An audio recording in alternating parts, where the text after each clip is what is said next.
bénissons Dieu pour ces 30 matins de transformation, car nous recevons beaucoup de la part de Dieu en parole, en onction, en présence, en gloire, en bénédiction.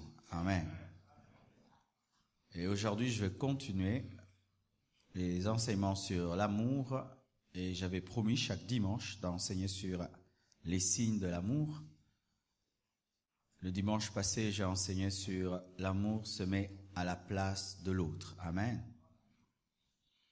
Et aujourd'hui, je vais parler de l'amour ne soupçonne pas le mal. Tu peux dire à ton voisin de droite, à celui de gauche, à celui de derrière, celui de devant, surtout celui qui te boude. Amen. Nous sommes debout, nous allons lire la parole de Dieu. 1 Corinthiens 13, verset 4e jusqu'au verset 7. 1 Corinthiens 13, 4 à 7. Vous y êtes? 1, 2, 3. La charité est patiente, elle est pleine de bonté. La charité n'est point envieuse, la charité ne se vante point. Elle ne s'enfle point d'orgueil, elle ne fait rien de malhonnête. Elle ne cherche point son intérêt, elle ne s'irrite point, elle ne soupçonne point le mal. Elle ne se réjouit point de l'injustice, mais elle se réjouit de la vérité. Elle excuse tout, elle croit tout, elle espère tout, elle supporte tout. Et pour le message de ce matin, nous sommes au verset 5e, la dernière partie. Elle ne soupçonne point le mal. Amen. Nous allons également lire dans l'Ancienne Alliance 1 Samuel 17, verset 28.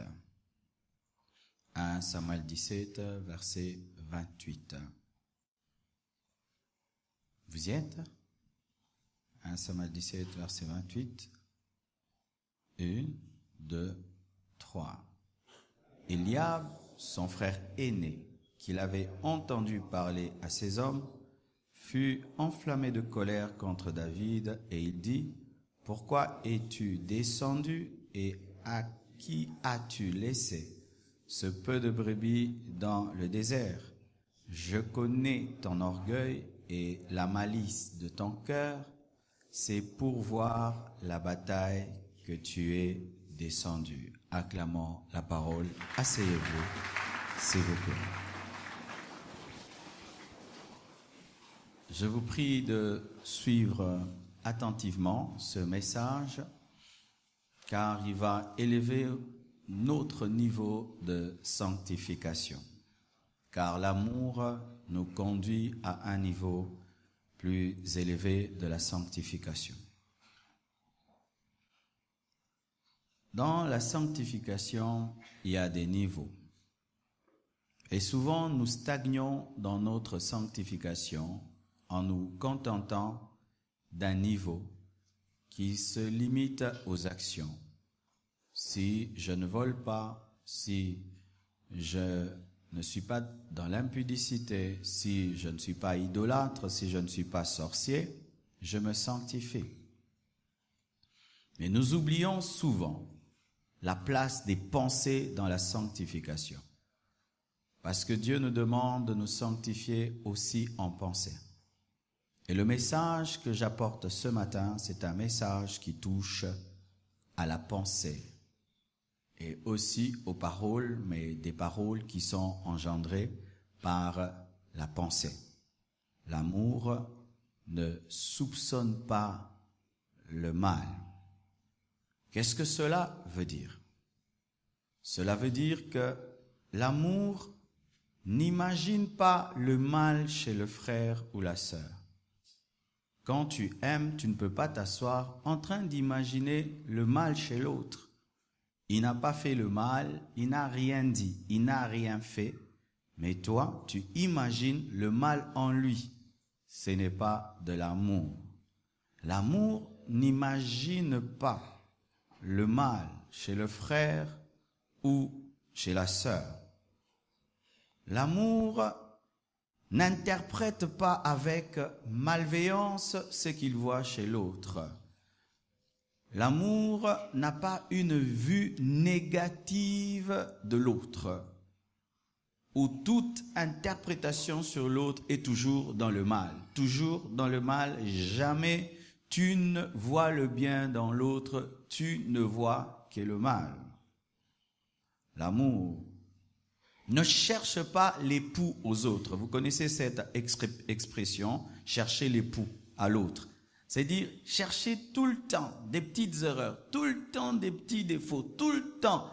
Donc, ça devient tout un travail dans ta vie. Chercher seulement le mal dans l'autre. L'amour ne cherche pas l'époux aux autres. L'amour ne confirme pas sans vérifier les choses. L'amour ne confirme pas sans vérifier. On accuse quelqu'un auprès de toi, tu ne te donnes pas la peine de vérifier. Tu crois directement, sans preuve ni rien. Alors que même la Bible nous dit qu'on ne reçoit pas l'accusation d'un ancien si ce n'est par la déposition de 2 témoins. Amen. Mais tout ce qu'on te dit sur quelqu'un, tu crois facilement. L'amour vérifie avant de confirmer. L'amour ne juge pas sur base des apparences. Tu vois, il a l'apparence d'un voyou, tu dis que c'est un voyou. Tu vois quelqu'un qui a une certaine apparence, tu dis c'est un sorcier. Tu vois quelqu'un d'une certaine apparence, il n'a rien fait, n'a rien dit, rien que sa mise, rien que sa manière d'être à l'extérieur, tu lui colles une étiquette. J'ai été étonné. Une fois, je suis allé en Afrique du Sud et puis on m'a dit qu'un homme devait venir me prendre.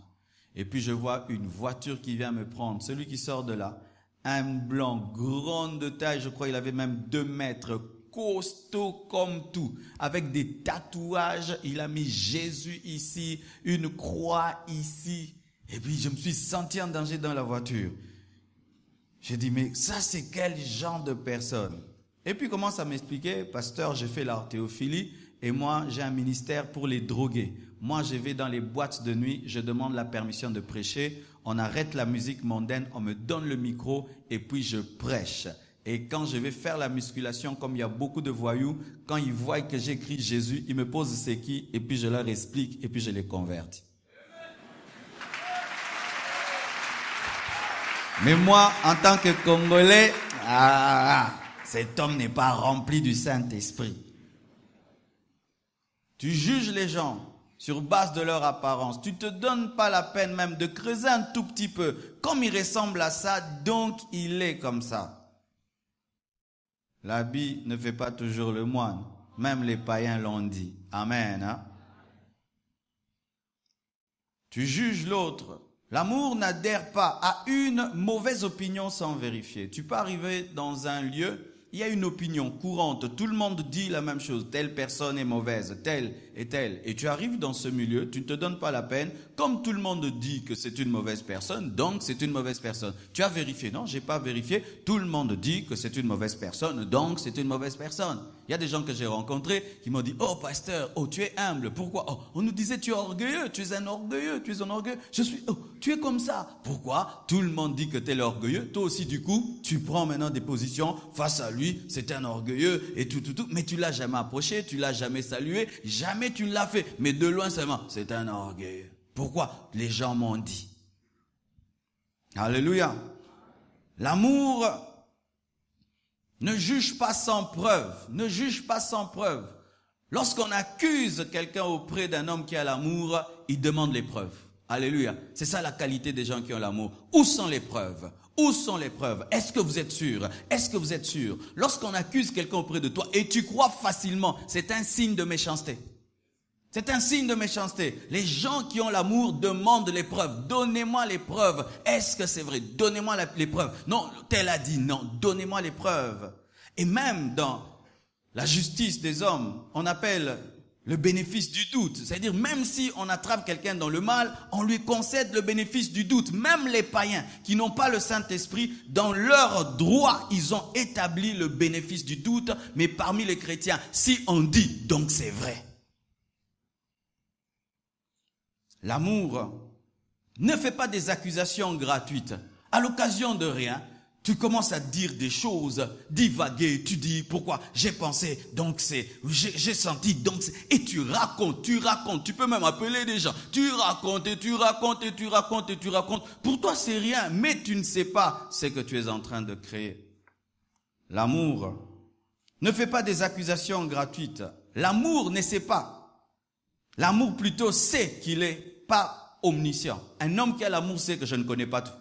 Et comme je ne connais pas tout, je peux me tromper dans mes jugements. Mais les gens qui n'ont pas l'amour se comportent comme des bons dieux. Lui, il connaît tout. Lui, s'il te regarde comme ça, donc il est comme ça. Donc lui, il est Dieu, il peut sonder les cœurs des gens, les caractères des gens. Alors que même ceux qui ont un détecteur de mensonges se trompent des fois.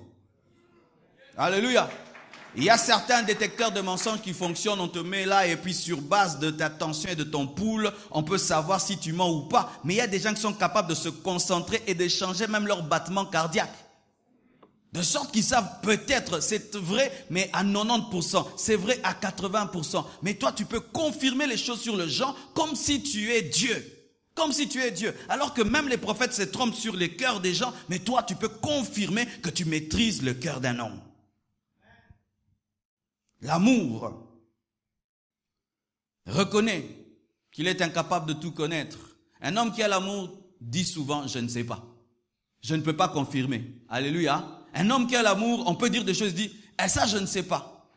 Ça je ne sais pas. Ou on te dit, mais qu'est-ce que tu dis? Je ne sais pas. Je ne peux pas confirmer parce que je ne sais pas. Mais les gens sans amour, ils confirment des choses alors qu'ils ne sont pas sûrs que c'est vrai.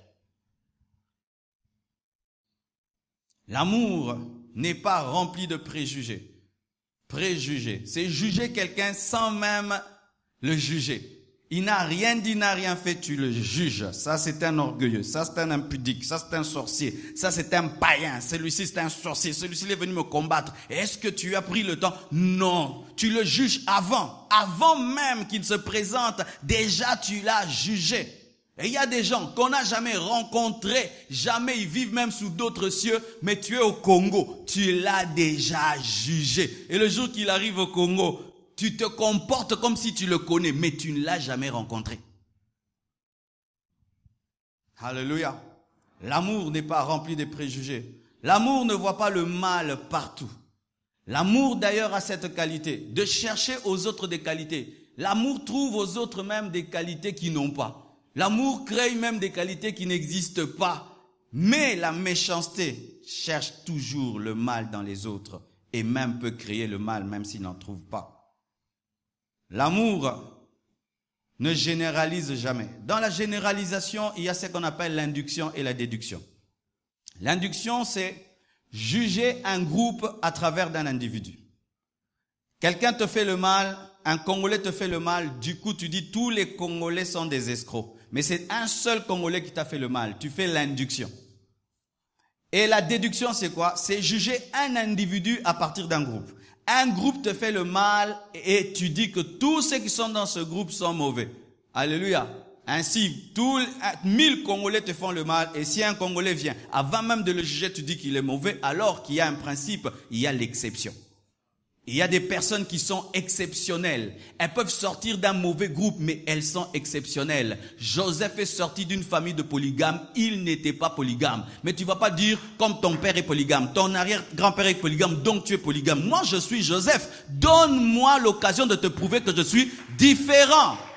Alléluia.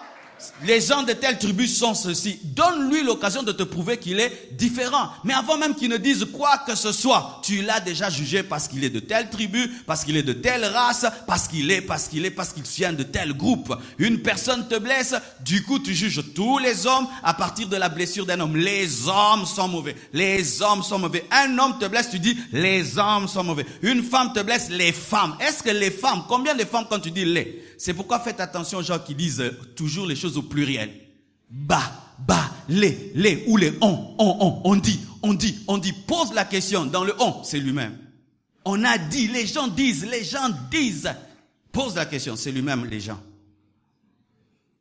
Alléluia. L'amour sait que les exceptions existent. Alléluia. En ce lieu, il y a des Congolais exceptionnels. Et c'est vrai, ce n'est pas que je suis en train de faire un meeting où je dis des choses, c'est vrai. En ce lieu, il y a des Congolais exceptionnels. Tu les cherches dans les médiocrités des Congolais, ils ne sont pas là. Et ce serait un péché de vous juger tous comme si vous êtes des Congolais normaux. Il y a des Congolais exceptionnels en ce lieu. Alléluia. Ne dis pas les femmes, ne dis pas les hommes. L'amour sait qu'il y a des exceptions. Et dans la parole de Dieu, il y a beaucoup d'exemples des soupçons. Nous venons de lire l'histoire de David. David est soupçonné d'orgueil et de malice par son frère. David va à la guerre afin d'apporter la nourriture à ses frères. C'est ça le but. Papa l'envoie pour apporter la nourriture à ses frères. Il n'y va pas par orgueil, il n'y va pas même par curiosité. C'est papa qui l'envoie pour qu'ils puissent s'enquérir de leur situation, s'ils sont en bonne santé, s'ils sont blessés, s'ils sont vivants ou morts. Mais quand il arrive là, il trouve un géant en train d'insulter l'armée de Dieu. Et David pose des questions. Qui est cet incirconcis? Oh, c'est Goliath, il est en train d'insulter l'armée de Dieu. Ah, mais qu'est-ce qu'on donnera à celui qui va le tuer? Il pose des questions, et ça arrive auprès d'Éliab. Écoutez la parole d'Éliab. Il appelle David, il dit, toi, je connais ton orgueil et ta malice. Tu es venu ici pour seulement une curiosité enfantine et te faire voir, et à qui tu as laissé le peu de troupeau de papa. Il pense que parce qu'il est l'aîné de la famille, il maîtrise le cadet alors qu'il n'est pas Dieu. Celui qui vit dans le soupçon pense qu'il te maîtrise. Ne dites jamais je te connais. Amen. Hein? Les soupçons nous poussent à penser que nous te maîtrisons. Comme je le connais, s'il dit ça, c'est ça. S'il parle comme ça, bien aimé, tu ne le connais pas. Ce jour-là, ce n'était pas le curieux, c'était un oint de Dieu en train d'être guidé par sa destinée, parce que le Goliath qui t'insulte, pour lui c'est une porte pour qu'il devienne un général. Maintenant, il juge David comme étant un berger, alors que le temps du berger est déjà passé, c'est le temps du roi qui est venu, mais lui pense que le petit berger est en train de venir voir les choses de la guerre, alors qu'il est appelé à devenir le général des guerriers. Pourquoi? Parce qu'il pense qu'il maîtrise, le petit David, mon petit que je maîtrise. Tout ce qu'il fait, c'est l'orgueil. Tout ce que, bien aimé, faites attention même aux gens qui ont des défauts. Ils n'en ont pas tous les jours. Un jour même, un voleur peut ramasser une chose, il te donne. Alors, donne toujours aux gens l'occasion de changer. Ce n'est pas que ce sont des démons. C'est le démon qui ne fait que le mal et le mal et le mal et le mal. Mais l'homme, même s'il fait le mal, un jour il fait le bien. Même le sorcier, il ne mange pas tout le monde. Même le sorcier a une femme qui ne tue pas. Le sorcier ne mange pas tout le monde. Alléluia. Alors lui, il connaît son petit. Mon petit, c'est un courageux tout. Donc c'est toujours son courage qui est venu. Alors que ce n'est pas le courage, c'est la destinée. Alléluia.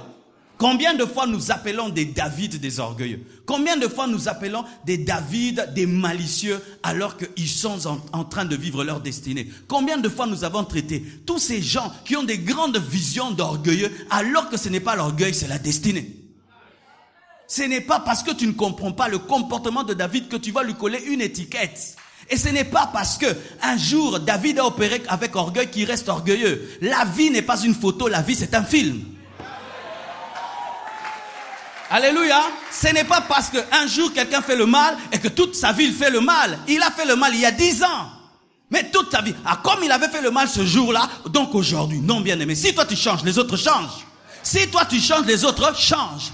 Mais la méchanceté nous amène à nous concentrer que sur le mal d'hier et d'oublier que les gens se répandent, ils se convertissent, ils changent, ils prennent des décisions. C'est ta malice et c'est ton orgueil. Mais non, aujourd'hui, ce n'est pas ça. Aujourd'hui, c'est la destinée. La preuve, je vais tuer Goliath. Et il a tué. Pire encore, dis pire encore. Un jour, Jésus est invité prêcher, disons manger, dans la maison d'un homme appelé Simon le lépreux. Et pendant qu'il mange, il y a une femme prostituée, qui entre dans la maison et qui commence à laver les pieds de Jésus-Christ avec quoi? Pas avec de l'eau, avec des larmes et en train de les essuyer avec les cheveux. Quelle scène érotique! Imaginez ça. Tu entres dans mon bureau et puis tu trouves Une sœur avec les longs cheveux en train de laver mes pieds avec les larmes et les yeux avec les cheveux. C'est sûr que tu vas sortir de là à des intercesseurs. Il faut prier beaucoup parce que là, l'œuvre de Dieu est en danger. Alors que dans cet acte qui paraissait être l'acte de séduction, il y avait l'adoration. Et Simon, qu'est-ce qu'il dit? Simon dit, si cet homme était un vrai prophète, il aurait su quel genre de femme est en train de lui faire cela. Et Jésus, pour lui révéler que je sais quel genre de femme c'est et c'était. C'est et c'était. Oh my God. C'est et c'était. Il dit maintenant, Simon, que cette femme fait ce qu'elle fait parce que je lui ai beaucoup pardonné. Je lui ai beaucoup pardonné. Elle est déjà dans le passé. C'est-à-dire que dès qu'elle a commencé ça, elle est entrée dans le passé, mais lui, il se concentre sur sa prostitution, alors qu'elle n'est plus une prostituée, elle est une adoratrice. C'est ça le problème des gens. Quelqu'un entre dans l'église, mais il s'est déjà converti. Tu continues à citer ses péchés anciens, alors que c'est une nouvelle personne. Ah non, cette sœur va faire tomber le pasteur. Pourquoi? Je la connais dans le monde. Dans le monde, tu la connais. Maintenant, tu la connais. Alléluia. Alléluia. Ainsi, vous voyez des impudicités partout dans l'église. Bien aimés, nous sommes des hommes de Dieu. Tout le monde peut s'approcher de nous. De nous, le savon lave tout. Les jeans, les polos, les pyjamas, le savon lave tout. Alléluia. Le savon lave tout. Ce n'est pas comme d'être toujours là avec des gens qui ont fait 10 ans dans le Seigneur, 20 ans dans le Seigneur. Non. Si une sœur vient d'une mauvaise vie, elle veut me côtoyer, laissez-la me côtoyer. Elle a besoin du savon. Un savon qui commence à avoir peur de la saleté, c'est un mauvais savon. C'est un savon. Alléluia. Ainsi on soupçonne, on voit le mal partout. Et ils ont soupçonné qui? Jésus-Christ de Nazareth, l'homme sans péché. Tu vois le soupçon là où ça peut t'amener? Ça peut t'amener à soupçonner même des gens insoupçonnables. Mais moi, si j'étais Jésus, je poserais maintenant la question à Simon. Comment il connaît cette adresse? Peut-être que tu étais son client.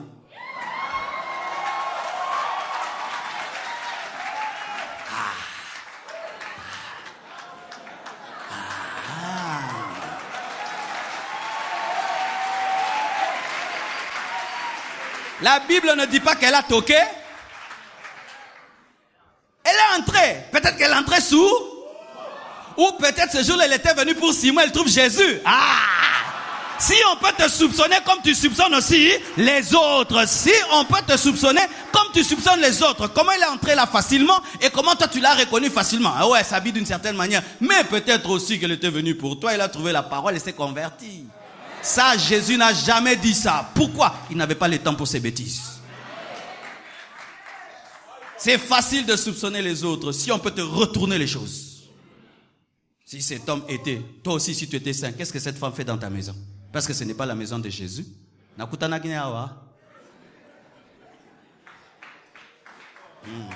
Alléluia. Dis à ton voisin, sois sage dans la vie. Amen. Acclamons le Seigneur.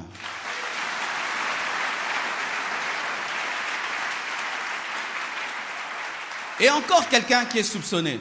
Joseph. Vous connaissez le nom de Joseph auprès de ses frères? Le faiseur des songes. Quand on dit faiseur des songes, ce n'est pas l'homme qui a des songes. C'est celui qui invente les songes. Vous imaginez? Le petit qui a un rêve là. J'ai vu ma gerbe et d'autres gerbes se prosterner devant elle. J'ai vu la lune et les étoiles et se prosterner devant moi et le soleil. On dit, c'est petit. C'est un orgueilleux qui veut maintenant influencer papa à lui donner beaucoup plus, à l'habiller mieux que nous. Un faiseur de songes. Mais ce n'était pas un faiseur de songes. Il avait des songes authentiques et réels. Le faiseur de songes n'était pas un faiseur de songes, c'était un ministre. Alléluia. Pourquoi? Parce qu'ils n'étaient pas dans sa tête lorsqu'il rêvait. Ne juge pas des choses que tu ne maîtrises pas. Tu ne sais pas d'où c'est venu, alors il faut te taire. Parce qu'il se peut qu'il voit vraiment. Des gens qui critiquent, des gens qui prophétisent. Quelqu'un qui dit, j'entends la voix de Dieu, Dieu me dit ceci. Toi, tu n'entends rien, mais tu condamnes des choses que tu n'entends pas. Tu es vraiment en danger. Quelqu'un qui te dit, la nuit, le Seigneur m'a dit, bien aimé, ça te tue en quoi de croire que Dieu lui a parlé? Alléluia. Maintenant, tu vas entrer. C'est pas Dieu, c'est pas Dieu. Est-ce que Dieu t'a dit que c'est pas lui? Dieu dit que ce n'est pas Dieu si Dieu t'a dit que c'est pas lui. Mais si Dieu ne t'a pas dit que c'est pas lui, bien aimé, garde-toi. Il se peut que l'inventeur sera ton sauveur.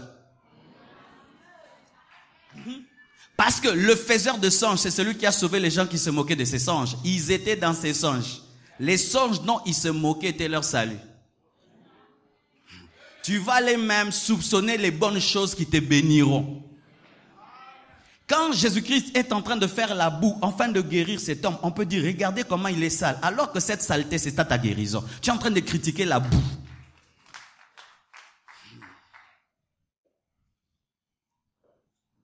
Soupçon.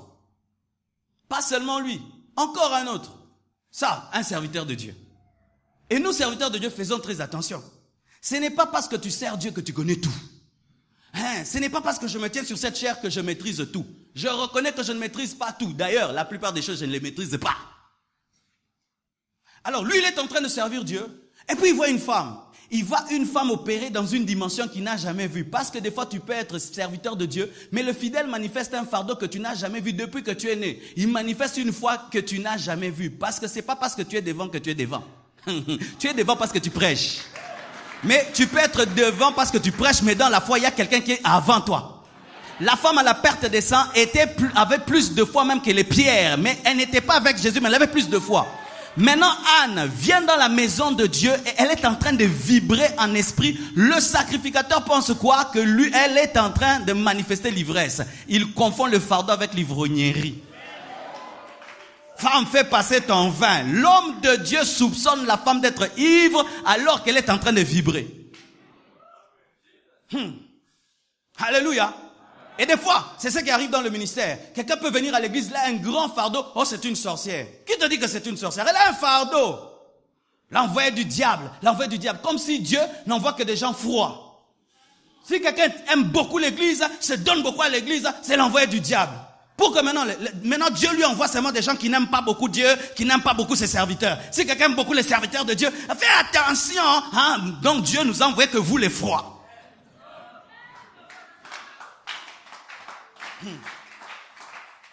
Et c'est ça. Des fois, nous sommes en train d'adorer. Il y a des gens qui s'agenouillent ici, ils pleurent. Il y a des gens qui les critiquent. Regardez cela. Ils sont en train de se faire voir. Ah bon? Tu es sûr qu'ils sont en train de se faire voir? Non, tu es en train de confondre le fardeau avec l'ivrognerie. Ah, regarde cela, comment il danse. Regarde comment celui-là. Bien aimé, est-ce que tu as compris? Elle est en train d'enfanter un prophète qui te dépassera.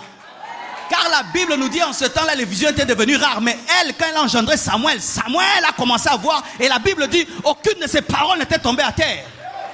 Quelqu'un peut venir à l'église, il a un fardeau, il veille, il jeûne, il est tout le temps là. Ne venez pas le critiquer si vous ne comprenez pas ce qui se passe dans sa vie.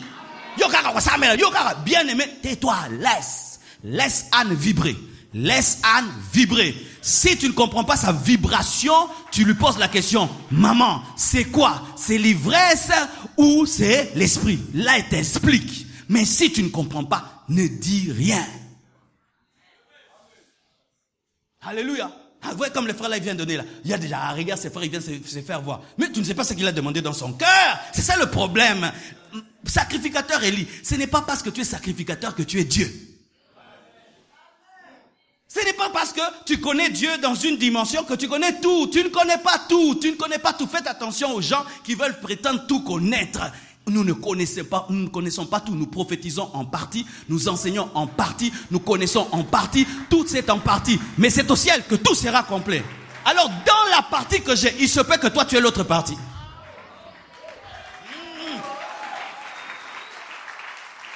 Je suis sûr qu'après avoir rencontré Anne, je crois que la vie de prière du sacrificateur, il était affecté.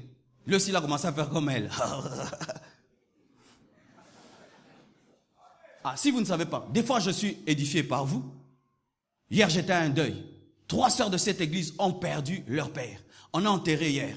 Mais je les ai vus au premier culte. Tous les enfants étaient assis là. Ah, ça m'a enseigné. Ça m'a enseigné que quand même tu as des douleurs, tu viens à l'église. Elles m'ont prêché sans monter sur cette chaire. C'est que vous ne savez pas. Vous me formez, vous m'enseignez. 30 jours, vous venez tous les matins. Pas pour prêcher, pour écouter. Alléluia. Ce n'est pas parce que tu montes ici que tu connais tout sur les gens et que tu peux prétendre tout connaître sur les gens. C'est une erreur. Si tu ne comprends pas l'expression de la soif de quelqu'un, garde-toi de parler.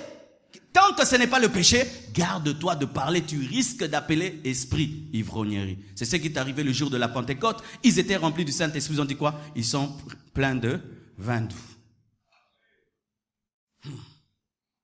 Alléluia. Encore, Nathanaël. Philippe vient lui dire, viens, j'ai rencontré celui dont a parlé la parole, le prophète. Écoute ce qu'il dit. Est-ce que de Nazareth peut-il sortir quelque chose de bon? Il n'a même pas vu Jésus. Il n'a même pas vu ouvrir les yeux des aveugles. Vraiment, c'est grave, hein? Donc, lui, sous son arbre, là, il pense que sous son arbre, il connaît tout. Maintenant, Jésus lui prophétise, je t'avais vu. Oh! Quand tu disais qu'est-ce que de Nazareth, quelque chose de bon peut venir, moi, je te voyais. C'est-à-dire, tu es en train de juger celui qui te juge.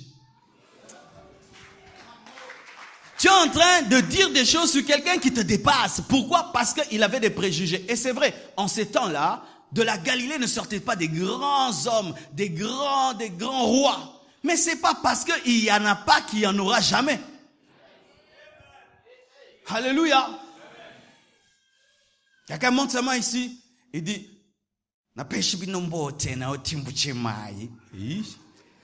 ça, mais le lait de mon bima, allez là. Alléluia. Il n'a même pas commencé. Du coup, déjà, vous êtes prêts. Oh Dieu, donne-nous l'humilité. Donne-nous la force de le supporter. Donne-nous la force de le supporter. Seigneur, Seigneur. Oh Dieu, aujourd'hui, on va voir. Des préjugés.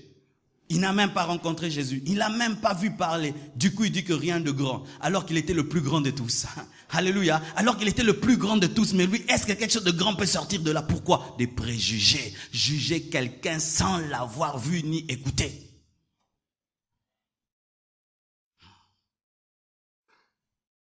Et Joseph, un beau garçon, rempli de l'esprit, et la femme de Potiphar veut tomber avec lui. Il refuse, et cette femme arrive au niveau de prendre son vêtement. Il s'enfuit, il lui laisse le vêtement, et cette femme présente le vêtement de Joseph à son mari et lui dit, voilà, cet esclave, cet étranger que tu as amené, il a voulu me connaître, j'ai refusé. Il a voulu me violer, il s'en est allé, j'ai gardé son vêtement. Et son mari croit que si une femme a un vêtement, donc on a voulu la violer. Ça c'est dans quel tribunal? Ça c'est dans quel tribunal? Si une femme présente un habit, donc tu voulais la violer. Alors toutes les femmes peuvent entrer dans des garde-robes, présenter des habits, nous sommes des violeurs. Hein, Potiphar? Il a vécu avec toi. Tout ce que tu lui confies prospère. Il n'a jamais volé. Parce qu'on ne juge pas quelqu'un comme ça. Quelqu'un ne change pas du coup. Il a toujours été fidèle avec toi. Tout, tu lui confies tout, mais il te rend tout et il te respecte, il t'honore. Et puis un jour, adultère et tu crois. Non, méchanceté. Et nous croyons facilement. Il suffit seulement qu'on présente l'habit de Joseph, donc il est adultère. Comme aujourd'hui à Kinshasa. Il suffit seulement, tu vas sur Internet, tu vois une photo, tu dis, il est pécheur. Les photos maintenant tuent les gens. Une vidéo, tu es tué. Fini. Aujourd'hui, rien que le vêtement de Joseph suffit pour le mettre en prison. Combien de gens tu as mis en prison parce qu'on t'a présenté leurs vêtements? Mais tu ne te poses pas la question, comment tu as eu le vêtement? Comment tu as eu le vêtement? Ça, on ne se pose pas. Si elle a le vêtement, donc Joseph est un adultère. Et Job, un homme riche, mais un homme qui vit dans la sainteté. Il a atteint un tel niveau de consécration de sainteté que Dieu et Satan causent à son sujet. Ils disent, nous allons voir. Satan dit, il t'aime parce que tu l'es béni. Et Dieu dit, il m'aime parce qu'il m'aime. Il dit, c'est bon, permets-moi de toucher à ses biens, de toucher à sa santé, toucher tout ce qu'il a. Et tu verras s'il ne va pas te maudire. Il perd sa femme, il perd ses enfants, il perd ses biens, il perd sa santé. Et ses amis viennent et disent, Dieu t'a frappé. Tu es frappé, tu as péché. Comment est-ce que tu réagis face au malheur des gens? Il suffit que quelqu'un ait des malheurs, c'est un pécheur. Il suffit qu'un homme de Dieu tombe malade, Dieu l'a abandonné. Il suffit seulement que ton frère ait des problèmes sur problèmes, Dieu l'a abandonné. Alors qu'il était le champ de bataille de Dieu et de Satan. Tous les problèmes ne sont pas des jugements. Il y a des problèmes qui sont des épreuves. Il y a des combats qui sont même le produit de la consécration. Quelqu'un craint tellement Dieu qu'il a des problèmes. Des fois même ne pas avoir de problème, c'est un signe que tu n'es pas consacré. Mais les non consacrés insultent les problèmes des consacrés. Vous voyez ça? Quelqu'un est malade, il a péché. Quelqu'un traverse des moments difficiles, il manque de foi. Si tu n'as pas telle et telle bénédiction, donc tu n'as pas la foi. nous jugeons, nous soupçonnons, nous disons des choses dans le cœur lorsque les autres sont dans les malheurs. Un jour, un pasteur, son enfant va prendre un bain dans la piscine et il se noie, il meurt. Écoutez ce que les gens disent. Alexis, moi, on n'a pas école. Vous imaginez ça? Quelle méchanceté. Quelle méchanceté. Il pleure son enfant, mais on dit qu'il a bouffé son enfant pour que le ministère soit grand. Comme si c'était le seul homme sur cette terre qui a perdu un enfant dans la piscine. Bien-aimé, dis à ton voisin, ne fais pas ça. Dis-lui, l'amour ne fait pas ça. Dans cette ville, nous avons connu de telles choses. Vous connaissez la servante de Dieu, Laure Mbongo, qui a été diffamée. On raconte des choses sur elle, qu'elle est orgueilleuse. Elle a rencontré une star de la musique, et puis il paraît qu'elle ne l'a pas reconnue, qu'elle n'a jamais vue. Et vous savez que c'est faux. La vraie émission, ils étaient l'un face à l'autre, l'une face à l'autre, et l'une a reconnu l'autre. Mais les gens ont pris que cette partie-là. Il y a une servante de Dieu dans cette ville qui avait manqué des enfants pendant un temps. Qu'est-ce que les gens ont dit? Non, quand elle était jeune, une fois, elle a vu un enfant tomber dans un caniveau, elle n'a rien fait, c'est pourquoi Dieu l'a frappé, elle n'a pas d'enfant. Vous savez que c'est faux, parce que la même histoire a été aussi mise sur une autre servante de Dieu qui chante, qu'elle aussi. Donc, une histoire sur deux personnes au même moment, mais qui n'habitent pas la même maison, qui n'ont pas le même âge. Mais c'est répandu partout. C'est sa méchanceté qui a fait qu'elle n'a pas d'enfant. Et il y a des gens qui confirment ça jusqu'à aujourd'hui, qui se racontent, et qui se racontent. Et tu racontes quoi aux gens? Tu racontes quoi aux gens? Même des fois dans cette église, les gens pensent que ma femme a un grand témoignage à donner un jour. Que le jour que ma femme se tiendrait ici, elle donnerait un grand témoignage. Elle n'a pas de grand témoignage. Il n'y a pas de grand témoignage. Les gens des fois, vraiment, quand on veut même prêcher sur la grâce de Dieu, quelqu'un qui a trouvé grâce. Et on dit que maman Blanche a trouvé grâce. Moi j'ai trouvé grâce. Elle a trouvé grâce. On imagine des choses. Pourquoi? Belle femme veut dire quelqu'un qui a eu un grand passé. Qui vous dit ça? Vous pensez que ces filles belles ici ont tous des grands passés? Et vous mettez des versets bibliques dessus. Attendez des petits témoignages, alors au bureau, encadre-moi dans mon mariage. Elle n'a rien à te dire. C'est moi qui maîtrise les choses. Je le dis et puis je n'en parle plus. Parce que c'est ça aussi. Vous mettez des trucs sur les gens et vous racontez. Mais personne n'est allé poser la question à la source. Personne. On ajoute. Lui d'ailleurs, il ajoute l'autre. Et puis l'autre ajoute. Et puis on ajoute. Et puis comme un gaillard. Dis à ton voisin, qu'est-ce que tu racontes aux gens? Tu es sûr que c'est vrai? Si tu n'es pas sûr, arrête. Va vérifier. Ah, acclame Jésus.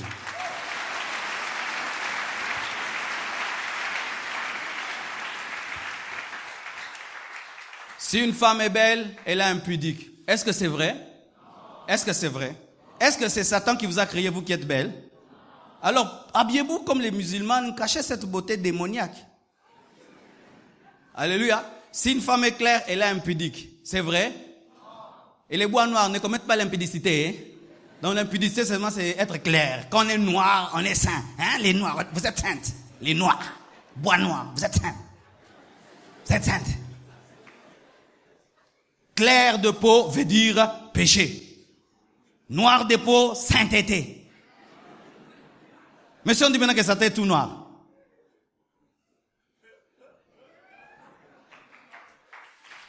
Alléluia. Si quelqu'un est une métisse, c'est quoi? Péché. Métisse, péché, métisse, péché. C'est vrai? Il n'y a pas de métisses qui craignent Dieu. Il n'y a pas de métissés qui craignent Dieu comme nous. Moi, je suis la preuve. Voici. Voici. Ah. Voici une preuve que tu peux être métissé, tu crains Dieu. Voilà. Mais du coup, métis, tu veux épouser mon enfant? Jamais. Oh, kindumba mokegozala mwana nyokwama. Sans preuve, sans preuve. Il se peut que c'est l'homme de la vie de ta fille. C'est lui qui va bénir votre vie. Mais non, parce qu'il est métissé. Les frères, quand Dieu te fait grâce, tu veux épouser une femme, elle est très belle. Ah non, moi je peux épouser une très belle femme. Non, j'aurai trop de problèmes. Tous les hommes seront derrière elle. Tu es en train de rater. Tu rates. Tu rates. Alors aussi, refuse d'habiter une belle maison parce que les voleurs vont venir. Tu vas la voir, tu vas mettre la clé. Tu vas mettre la clé.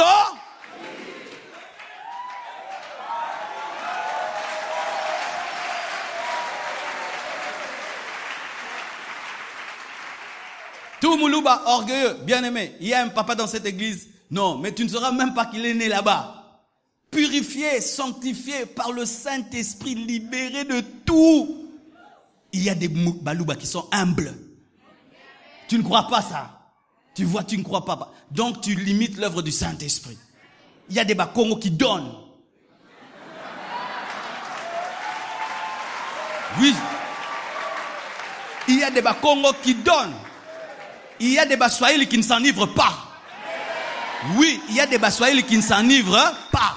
Oui, bien aimé. C'est pas tout le monde du Bandundu qui a la sorcellerie. Non. Archi faux. Mais qu'est-ce qui se passe? Nous avons des étiquettes sur chaque tribu et des fois Dieu voudra te bénir au travers de quelqu'un d'autre qui n'est pas de ta tribu. Tu te bloques toi-même. Est-ce que de Nazareth, quelque chose de grand peut venir? Oui, Jésus est venu de là.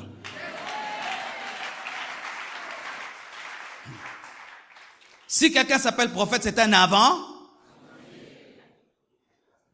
Ce matin, je ne vais pas prêcher, mais nous allons inviter le prophète Flamme qui va nous prêcher. Pasteur, est-ce qu'il a prié? Et si seulement le prophète monte ici et dit, alors que je montais,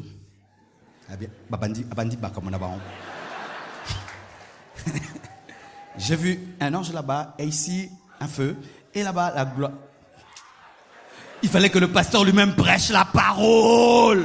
Bien aimé, tout le monde n'est pas pasteur, tout le monde n'est pas enseignant, tout le monde n'est pas apôtre. Il y a aussi des prophètes. Les prophètes, c'est un appel de Dieu. On en a besoin dans l'église. Si Dieu t'appelle à être prophète, sois prophète, ne change pas et ne t'appelle pas pasteur, parce que être prophète, c'est être un aventurier. Ainsi, qu'est-ce qui arrive? Même les gens qui ont l'appel prophétique refusent l'appel. Pourquoi on les appelle des aventuriers alors qu'on a besoin des prophètes? Si quelqu'un s'appelle apôtre, il devient apôtre. Ah! Vous voyez l'orgueil, vous voyez l'orgueil, vous voyez l'orgueil. Mais si le lion est lion, il est lion. Ce n'est pas l'orgueil. Si l'éléphant est l'éléphant, appelez-le éléphant. Vous pensez que Dieu n'appelle que les pasteurs et les évangélistes pour les rendre humbles? Non. Dites amen. Si Dieu commence à l'élever, voilà, on commence à soupçonner. Vous voyez, il va changer, il va devenir orgueilleux. Maintenant, les gens commencent à avoir un orgueillomètre face à toi. Vous connaissez l'orgueillomètre, l'appareil qui mesure l'orgueil.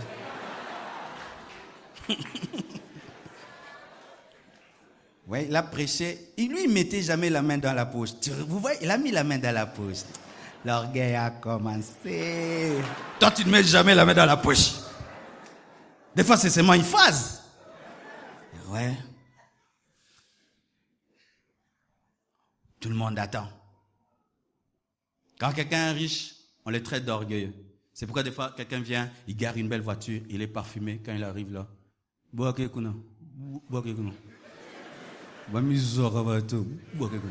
brisé, le Saint-Esprit brise la batte. Aux églises ensemble. Tu es complexé, tu es jaloux.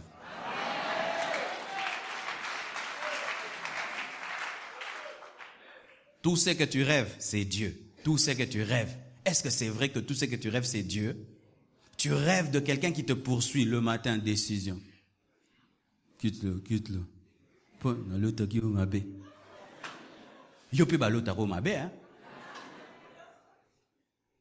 Combien d'amitiés sont brisées rien que par les songes? Et le diable, quand il sait que tu ne sais pas interpréter les songes et que tu crois n'importe quoi, qu'est-ce qu'il fait? Il te donnera des songes et des visions qui vont détruire tes relations. Ne croyez pas facilement. Quelqu'un qui dans la vie t'aime, il t'aime vraiment et c'est un bon frère, une bonne sœur, rien qu'à cause d'un songe. Tu dois dire, Seigneur, si c'est toi, montre-moi encore. Et ça revient, Seigneur, montre-moi. Mais pas une fois, du coup, tu brises une relation. Oh non, quand il me poursuivait, c'était avec un couteau. Peut-être que tu avais le souci, le couteau de la maison était abîmé. Ouais. Et c'est pourquoi faites attention avec les témoignages qu'on donne dans la ville des sorciers et tout le reste. Oh non, les sorciers, si tu épouses une sorcière, quand vous dormez, elle peut te mettre une jambe comme ça, elle te bloque. Et maintenant tu épouses quelqu'un, et puis la nuit, tu te réveilles, elle t'a mis comme ça. Elle m'a bloqué pour s'envoler, pour que moi je reste. Et puis maintenant, le matin, elle te donne la nourriture, je ne mange pas, je suis en jeûne, en prière. Et puis tu vas faire une réunion de famille. Alors que non, lorsqu'on aime quelqu'un, on dort avec lui, le corps cherche toujours l'autre. Tu te comprendras ça quand tu vas te marier. Tu vois seulement la jambe cherche.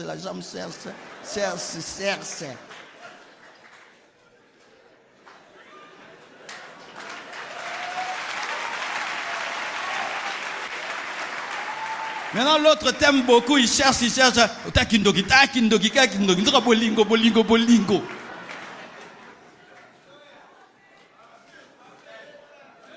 Alors aujourd'hui, je suis venu parler. Tout politicien est occultiste, c'est vrai? Non. Toi, tu travailles à la franc-maçonnerie, hein, pour avoir la liste des francs-maçons. Donc, tu travailles là-bas. Comme toi, tu connais que tous. Donc, toi, tu travailles là-bas. Tu es gardien de la porte des francs-maçons. Parce que si tu dis tous les politiciens sont francs-maçons, donc quand ils entrent à la porte, toi, tu es là pour prendre la liste. Toute cravate rouge est sorcellerie. C'est vrai? Frère, regardez le frère ci derrière. Ketch rouge. Nœud rouge. Asa Kindoki, concordé frère, félicitations.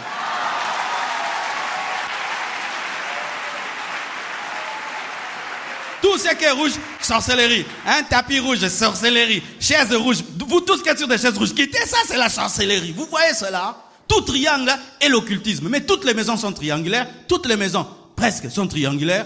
Donc quand vous allez construire vos maisons, que ce soit ovale. Parce que le triangle, c'est l'une des formes géométriques les plus stables. Tout maintenant, triangle est occulte. Tout triangle, alors que les maisons sont triangulaires. Vous voyez ce que nous créons maintenant? Des péchés en permanence. Tout homme qui réussit, c'est par l'occultisme. Vous ne croyez pas que Dieu peut bénir les gens? Les gens peuvent être bénis en travaillant, en comptant sur Dieu. Dieu peut faire des grandes choses. Il suffit seulement qu'un frère de ta famille devienne grand. Et si les gens commencent à mourir, abandonne le sabbat. Et tu viens vraiment chez lui. Vraiment, botika koleksa rabato, hein? Botika koleksa komelarama kila.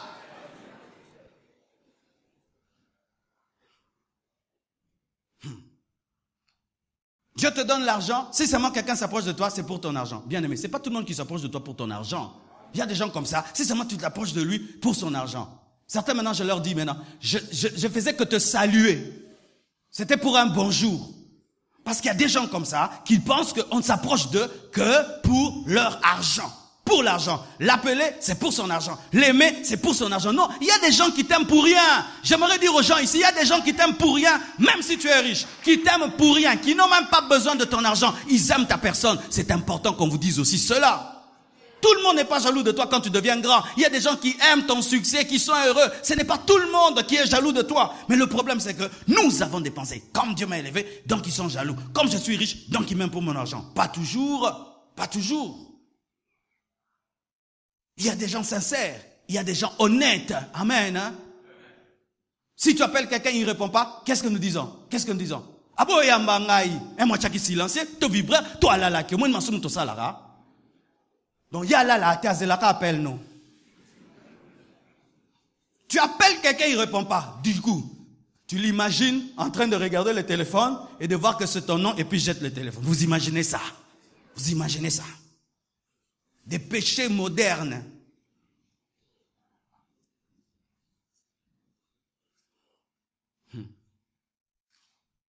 Si quelqu'un est pasteur, c'est un voleur d'eau. Bravo. C'est grave, hein? De sorte même que quelqu'un peut venir à l'église pendant une année, jusque-là, il est en train de te discerner.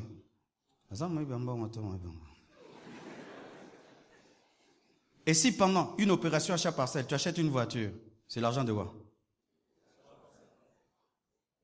Tout ce que vous avez ces derniers temps, c'est l'achat parcelle. Donc moi, tout ce que j'ai ces derniers temps, c'est l'achat parcelle. Vous imaginez la méchanceté? Donc sur cette terre, je ne connais que vous. Donc sur cette terre, l'argent que je reçois, c'est seulement ce que vous mettez dans les paniers. Sur toute cette terre. Vous imaginez, c'est vrai? Est-ce que tout l'argent que tu reçois, c'est ce qu'on te donne après les cultes ici? Comment moi, c'est seulement tout ce que vous donnez ici que je reçois? C'est la méchanceté, hein? Si un pasteur commence à vivre bien, c'est un Mais vous prêchez la bénédiction, vous croyez en la bénédiction. Mais si un pasteur est béni, c'est le vol. Mais s'il est pauvre, il est saint. Oui.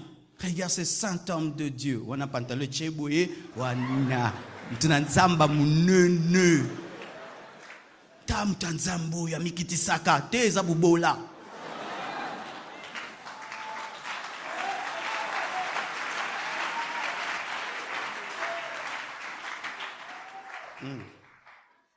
Si quelqu'un dit qu'il est voleur des offrandes, quand le pasteur voyage, les gens ne donnent pas. Ah, on n'est pas sûr, ça va arriver. Ça arrive toujours. Cette église est organisée, ce n'est pas une boutique. Mais vous soupçonnez les gens. Les choristes, ils sont charnels, ils font que chanter. Voilà les pensées qu'on a des choristes. Vrai ou faux? Vrai ou faux? Oh. Des chantres, un simple chantre.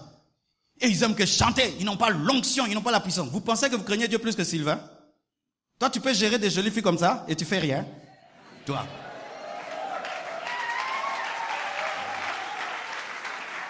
Ils gèrent des sœurs qui chantent bien comme ça, ils chantent bien. Mais on n'entend rien sur lui dans cette église. Mais toi, tu dis, comme lui est musicien, donc il ne craint pas Dieu. Toi, maintenant, prends sa place. On va entendre des problèmes, on va te suspendre 7 fois.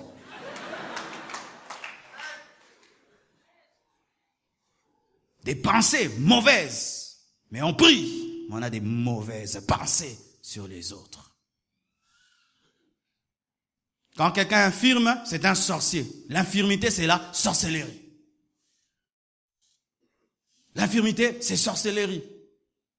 Est-ce que c'est vrai que parce que quelqu'un a un os déformé, parce que seulement son cerveau ne fonctionne pas bien, il a un membre déformé, ça fait de lui un sorcier? Est-ce que la déformation de l'os, c'est la déformation de l'âme? Est-ce que la déformation d'un visage, c'est la déformation de son âme? Vous pensez que les personnes belles ont des cœurs beaux? Mais si quelqu'un a une déformation, quelque chose, du coup c'est la sorcellerie. Si il est bossu dans sa bosse, la bosse c'est la sorcellerie, la bosse kunki. Vrai ou faux? Le péché. Quand j'étais jeune, combien de fois j'ai souffert? Les gens me traitaient d'albinos, d'albinos, d'albinos. Les gens te voient, ils crachent dans leurs vêtements. Ils crachent dans leurs vêtements. Et des chrétiens comme ça. Quand tu vois un albinos, c'est un sorcier. Un sorcier chrétien. Enfant de Dieu. Et on se battait tout le temps à la récréation. Tout le temps on se battait. Tout le temps. Jusqu'à être fatigué. Alléluia. Si on te donne la nourriture, on veut t'empoisonner. Vous qui ne mangez jamais chez les gens, mais qui êtes toujours pressés à donner la nourriture, n'en donnez plus aux gens. Quand tu viens chez autrui de l'eau, je suis en jeûne. Nourriture, je suis en jeûne. Mais quand quelqu'un vient chez toi, tu aimes toujours le servir et qu'il mange. Donc lui, c'est un gourmand qui a tout le temps l'appétit. Comme tu ne manges pas chez autrui parce qu'on va t'empoisonner, ne présente pas la nourriture aux autres. Eux aussi, ils sont autant prudents que toi. Soupçonnant tout le temps, on va m'empoisonner. Dans l'eau, on va t'empoisonner. Et si tu manges chez quelqu'un, après tu as une indigestion.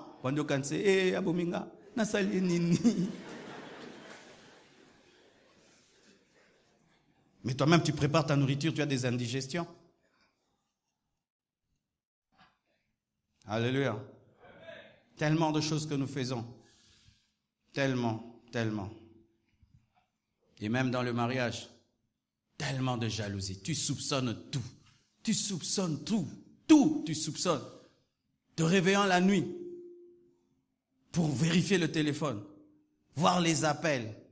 Et aussi quand même, si vous voulez pas qu'on vous soupçonne, c'est pas normal qu'un homme marié, tu aies un téléphone codé, des codes alors bizarres, W@XY20 80Z KKKK/. Un homme marié. Mais non, mais là, la femme quand même va te dire, mais qu'est-ce qu'il y a dans ce téléphone pour que tu verrouilles à ces points? Et après un mois, tu changes de code comme une banque. Mais c'était pas normal aussi. J'ai vu un homme en train de rater une bonne femme que Dieu lui avait donnée. Tout le temps en train de soupçonner. La soupçonner. Tu es avec tes ex, tu es avec tes ex, tu es avec tes ex, tu es avec tes ex. Si tu n'auras pas confiance en quelqu'un, ne t'engage pas. Ne t'engage pas au lieu de tout le temps tourner le couteau dans la plaie. Tes ex, qui c'est? Tu as souri à celui-là. Pourquoi, bien-aimé? Tu penses que parce que je t'aime, je ne souris qu'à toi?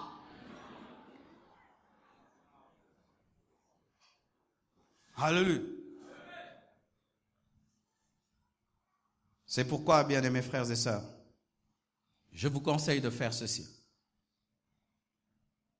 Lorsque tu soupçonnes, sache que tu détruis la réputation des autres sans preuve. Et tu fais des dégâts irréparables. Un jour, quelqu'un voit un homme qui sort d'un hôtel avec une femme la nuit et il va raconter partout, il a adultéré, je l'ai trouvé dans un hôtel avec une femme et tout. Mais c'était sa propre femme. Mais il est allé raconter partout qu'il est tombé dans le péché alors que c'était sa propre femme. Quand tu médis et quand tu soupçonnes et tu confirmes, tu détruis. Et des fois, c'est irrécupérable parce que tu n'iras pas partout pour arranger. Tu n'iras pas partout pour arranger.